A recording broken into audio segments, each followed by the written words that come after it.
Para sa anak na katulad ko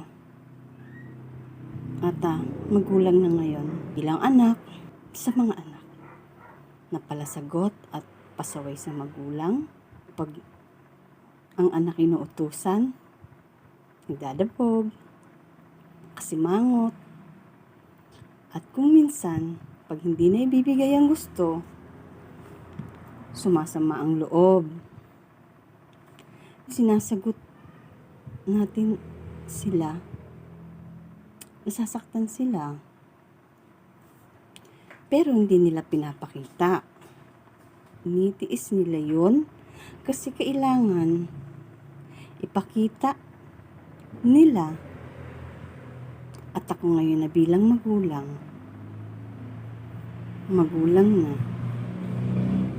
na malakas at matapang.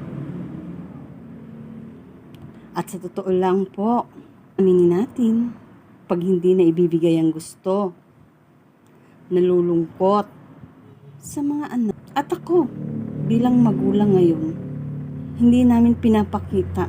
Kunwari galit-galitan. Kunwari ayaw lang namin. Nagtatapang-tapangan para di makita ng anak ang totoong nararamdaman ng magulang. Pero sa totoo lang, nanliliit ang mga magulang pag hindi na ibibigay ang gusto sa kanilang mga anak. Kasi sa totoo lang, minsan, sarili lang naman talaga natin ang iniisip. Hindi maramot ang mga magulang. Hanggat kaya nilang ibigay, bibigay. Yung nga isusubo na lang, bibigay pa. Ganyan nila tayo kamahal. Ganyan natin kamahal ang ating mga anak. At mahal tayo ng ating mga magulang.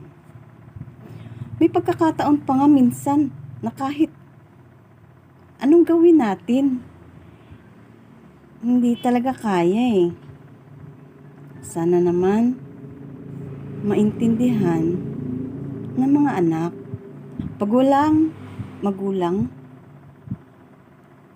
mahirap talaga. Pag magulang na hindi alam ang mga gagawin sa panahon na walang-wala talagang maibigay, hindi nila alam ang salitang pagsuko. Lahat kinakaya. Kahit gaano pa kahirap, kahit napapagod na, hindi pa rin nagpapahinga. Pero ang mga anak noon, naging anak, mapagsabihan lang ng konti, sumasama agad ang loob. At nakasimangot agad at nagdadabog pa. At may anak na rin ako ngayon. Lang magulang, masakit pala yun na gawin din sa'yo. Meron pa nga, lalayas. At ginawa ko yun. Nakipagsapalaran ako. Kinaya. Sinubukang mag-isa. Pero syempre, iba pa rin yung may magulang. Pinangangaralan lagi tayo ng nanay at tatay. Kasi utos doon, utos dito. Bawal yung ganito. At ganon. Di natin alam na hinda lang pala tayo para sa pagdating ng panahon.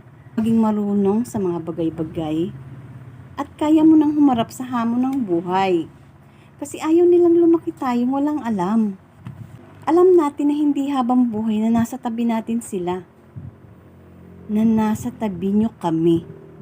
Sa kabila ng lahat, ikaw pa din ang iniisip nila. Oo. Bilang magulang at bilang anak, magulang lagi ang nag-iisip sa anak. Pero aminin natin na masakit talaga sa tenga ang sermon at galit natin nila. Pero mas masakit ang walang magulang. na magtatama sa iyo kapag nagkamali. Tapos ganitong igaganti natin sa kanila. Yung pagiging pasaway at palasagot na anak sa lahat ng pagsasakripisyo nila para lang mapakain, mapag-aral ang mga anak.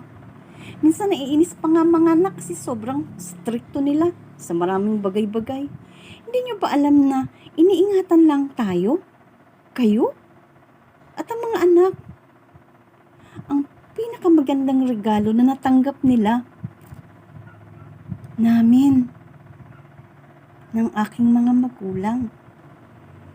Regalo pala ako para sa kanila. Kaya mahalin natin ang mga magulang natin. Alam mo bang mga magulang, ang lakas natin? Sila ang nagturo sa atin ng lahat. Sila ang boses natin. Sila ang para magsalita. Alam nyo ba kung bakit tayo tinuturuan? Kasi darating ang panahon na hindi na sila makakapagsalita at hindi na natin sila makakausap at sa ating nanay at tatay. At nakakalungkot, di ba? Pagmamahal ng isang magulang ay walang kondisyon at hindi maihahambing sa anumang relasyon. Respetuhin natin sila o kami. Iparamdam natin sa kanila na mahalaga ang kami sa inyo. Mahalin natin ang mga magulang habang kasalo pa natin sila sa hapagkainan